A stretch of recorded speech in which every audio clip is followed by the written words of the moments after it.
खैर, आगे बढ़ते हैं। आपको भारत की पहली हाइड्रोजन ट्रेन की कहानी बताते हैं। कहानी इसलिए क्योंकि अगर हमने आपको यह बताया कि भारत को उसकी पहली हाइड्रोजन ट्रेन मिल गई है और प्रधानमंत्री मोदी ने उसका उद्घाटन कर दिया है, तो शायद आप ये नहीं जान पाएंगे कि भारत ने इससे असल में हासिल क्या किया। इसे समझने के लिए आपको 5 दशक पीछे चलना होगा, जब संजय गांधी ने सपना देखा था कि भारत के आम लोगों के लिए एक सस्ती पीपल्स कार बनाई जाए। इसके लिए 1971 में मारुति लिमिटेड नाम की एक कंपनी बनाई गई और बाद में इसके लाइसेंस और जमीन आवंटन को लेकर खूब विवाद हुए। नतीजा यह निकला कि साल बीतते गए, भारत खुद से अपनी पहली पीपल्स कार नहीं बना पाया। इसके लिए हमें जापान की सुजुकी मोटर कॉरपोरेशन को अपना साझेदार चुनना पड़ा और इसके बाद विदेशी तकनीक और सहयोग से 1983 में मारुति 800 कार लॉन्च की गई। ये कहानी उस दौर की थी जब हमारे लिए खुद कोई चीज बनाना आसान नहीं था और हम विदेशी तकनीक और सहयोग पर निर्भर रहते थे। अब साल 1983 से आज के भारत में लौटते हैं और इस हाइड्रोजन ट्रेन की बात करते हैं। जब भारत ने पहली बार यह तय किया कि हमारे देश में भी हाइड्रोजन ट्रेन होनी चाहिए, तब हर बार की तरह पहला विकल्प यही था कि हम इस ट्रेन को दूसरे देशों से खरीद लें। इसके पीछे एक कारण यह भी था कि हाइड्रोजन ट्रेन का कॉन्सेप्ट बहुत ज्यादा पुराना नहीं था।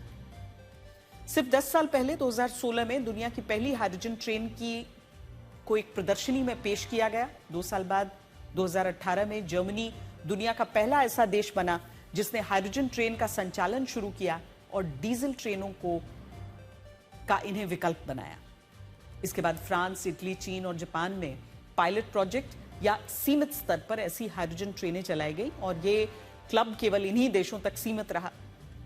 अब भारत अगर पुराने तरीकों से सोचता तो हम अपनी पहली हाइड्रोजन ट्रेन चलाने के लिए इनमें से किसी देश के पास जाते और इनसे हाइड्रोजन ट्रेन को खरीदने का करार करते। लेकिन भारत ने ऐसा नहीं किया। भारत ने तय किया कि हम ये ट्रेन खुद बनाएंगे। भारतीय रेलवे ने हाइड्रोजन फॉर हेरिटेज कार्यक्रम के तहत इस परियोजना की शुरुआत की।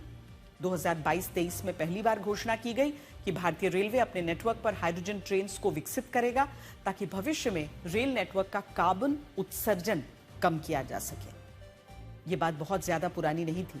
सिर्फ 4 साल पहले ही भारत ने ऐसी ट्रेन को बनाने की योजना तैयार की थी और आज 4 सालों में देश का पहला हाइड्रोजन ट्रेन सेट तैयार हो चुका है। और जानते हैं ये महत्वपूर्ण क्यों है? 8 साल पहले जर्मनी ने जो दुनिया की पहली हाइड्रोजन ट्रेन चलाई वो 742 करोड़ रुपए की थी। अगर हम उस ट्रेन को खरीदने जाते तो शायद उसमें काफी वक्त लग जाता और पैसा भी खूब खर्च होता। लेकिन भारत ने खुद से प्रयास किया और आपको यकीन नहीं होगा कि हमने सिर्फ 112 करोड़ रुपए खर्च करके भारत की पहली हाइड्रोजन ट्रेन बना ली। यानी जर्मनी के मुकाबले हमने 630 करोड़ रुपए कम खर्च किए और न सिर्फ बचत की हमने, बल्कि इस ट्रेन को अपने लोगों के हिसाब से बनाया। दुनिया के ज्यादातर देशों में हाइड्रोजन ट्रेनें केवल 2 से 4 कोच की हैं और सीमित यात्रियों के लिए बनाई गई हैं, जबकि भारत की पहली हाइड्रोजन ट्रेन 10 कोच की होगी और इसमें लगभग 2600 यात्रियों को ले जाने की क्षमता होगी। यानी भारत ने सिर्फ हाइड्रोजन ट्रेन नहीं बनाई, बल्कि इसे अपने लोगों के हिसाब से कस्टमाइज किया और कोई भी देश ऐसे ही तो आगे बढ़ता है। आज प्रधानमंत्री मोदी ने जिस हाइड्रोजन ट्रेन को हरी झंडी दिखाई वो हरियाणा के जींद और सोनीपत के बीच 89 किलोमीटर के रूट पर चलेगी, जिसमें हाइड्रोजन और ऑक्सीजन की प्रक्रिया से बिजली बनती है, जिससे सिर्फ पानी की भाप निकलती है और इससे हम पर्यावरण को भी बचा पाएंगे।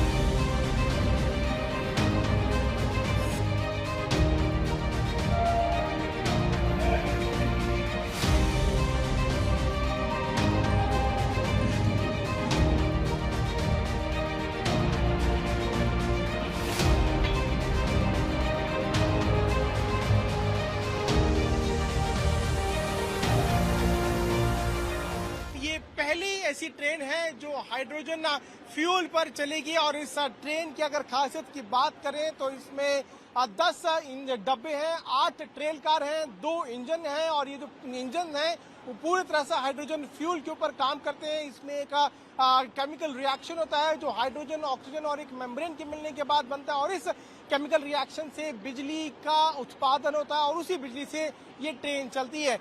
जींद से सोनीपत के बीच में ये ट्रेन चलने जा रही है, जिसकी मैक्सिमम स्पीड 130 किलोमीटर प्रति घंटा है। फिलहाल अगर हम बात करें तो इसको 75 किलोमीटर प्रति घंटे पर सेट किया गया है, और इस ट्रेन में 2600 यात्री एक बार में ट्रैवल कर सकते हैं। ये पहली ऐसी ट्रेन है जो सबसे क्लीन फ्यूल पर चलने वाली है, जो हाइड्रोजन का इस्तेमाल करके इस ट्रेन को चलाया जाता है। इसमें सिर्फ दो चीजें निकलती हैं, अगर बाय प्रोडक्ट्स की बात करें वो है वाटर वेपर और हीट।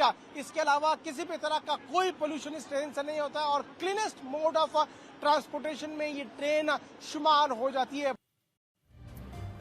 अब यहां इस बदलाव को भी देखिए कि भारत अब कच्चे तेल और नेचुरल गैस के ऐसे विकल्प तैयार कर रहा है जो उसकी ऊर्जा निर्भरता को भी कम करेंगे और जो ग्रीन इकोनॉमी को भी मजबूत करेंगे।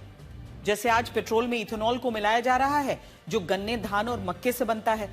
डीजल में इसोब्यूटानॉल मिलाने का प्रस्ताव है जो कम कार्बन उत्सर्जन करता है। गाड़ियों को भी इलेक्ट्रिक मोबिलिटी पर शिफ्ट किया जा रहा है, जिसमें गाड़ियां भी अब इलेक्ट्रिक आ रही हैं, और बिजली में भी न्यूक्लियर पावर और सोलर एनर्जी को विकल्प बनाया गया है जिससे कोयला कम जलाना पड़े। आखिर में खेती में भी बायोफ्यूल को बढ़ावा दिया जा रहा है, जिससे आप ये समझ पाएंगे कि भारत ग्रीन इकोनॉमी बनने के लिए तैयार है। और ये ऐसे बदलाव हैं जो आज से 10 साल बाद भारत को काफी हद तक बदल कर रख देंगे। हालांकि यहां हम इस बात को जोड़ना चाहते हैं कि पेट्रोल में इथेनॉल को मिलाने से पर्यावरण को लेकर कई फायदे हैं, लेकिन इसी के साथ इथेनॉल को लेकर लोगों की भी कई चिंताएं हैं जिन पर लगातार सवाल उठ रहे हैं।